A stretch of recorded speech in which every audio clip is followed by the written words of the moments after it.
તારીખ 9 ઓગસ્ટ 2024ના રોજ કોલકાતાના આરજીકર મેડિકલ કોલેજ અને હોસ્પિટલમાં 31 વર્ષીય ટ્રેની ડોક્ટર મૃત હાલતમાં મળી આવી હતી। આ ઘટનાએ સમગ્ર દેશમાં રોષ અને વિરોધ પ્રગટ કર્યો, ખાસ કરીને પશ્ચિમ બંગાળના જુનિયર ડોક્ટરોમાં। કેસની પ્રાથમિક તપાસ કોલકાતા પોલીસ દ્વારા કરવામાં આવી હતી, પરંતુ કોલકાતા હાઈકોર્ટના હસ્તક્ષેપ પછી કેસ સેન્ટ્રલ બ્યુરો ઓફ ઇન્વેસ્ટિગેશનને સોંપવામાં આવ્યો હતો।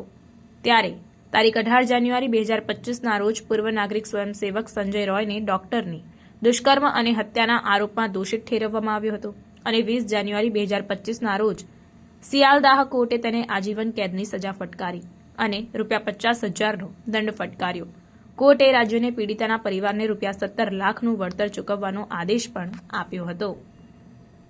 देखिए, फांसी का सजा तो मिलना ही चाहिए संजय राय को, लेकिन हम लोग खुश नहीं है। हम लोग इस इन्वेस्टिगेशन से खुश नहीं है। सीबीआई को सप्लीमेंट्री चार्जशीट देना पड़ेगा।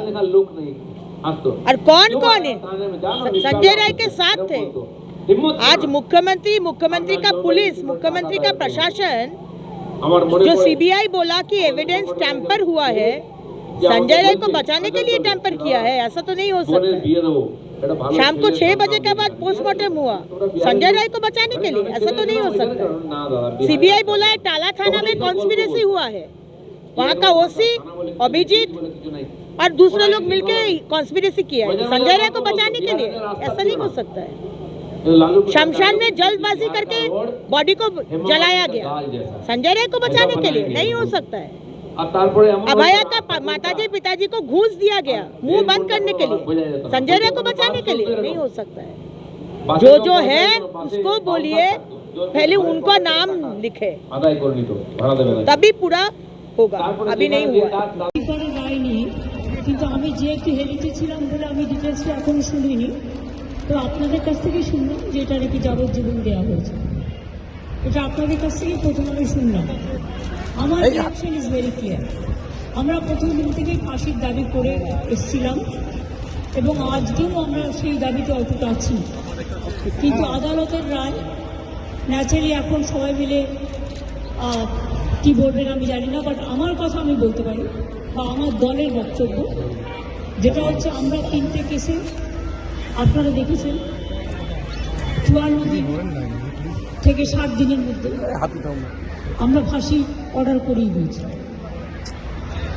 কিন্তু আমি জানি না এটা একটা সিরিয়াস কেস এবং এটা নিয়ে ফাঁসি দাবি আমাদের সবার ছিল। সেক্ষেত্রে বিচারের রায় নিয়ে আমি আমার কথা বলতে পারি।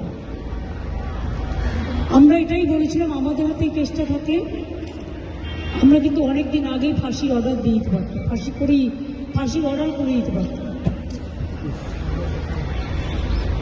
আমি জানি না কিভাবে লড়াই করেছেন, কি করেছেন, কি যুক্তি, আপনারা তো লয়াররা জানেন। সুতরাং ডিটেলসটা তো আমি জানি না, ডিটেলসটা তো সিবিআই করছে এবং আমাদের হাত থেকে তো কেসটা ইচ্ছা করে কেড়ে নিয়ে চলে গেল। আমরা তো বলেছিলাম আমরা যদি করতে না পারি তাহলে আপনারা সিবিআইকে দিন, আমার কোনো আপত্তি নেই, কারণ আমরা চাই বিচার হোক। এই নরক বিচারদের চরমতম শাস্তি হওয়া উচিত। দিদি, সিবিআই তদন্তে কি কোনো ত্রুটি রয়েছে? আমি এসব বলতে পারবো না, কিন্তু আমি এখনো আপনিও লয়ার, আমিও অ্যাজ এ লয়ার আমি এ কথা বলছি যে আমি তো ডিটেলস কাগজপত্র দেখিনি, but I am not satisfied, কারণ আমি ফাঁসি হলে অন্তত মনকে সান্ত্বনা দিতে পারবো।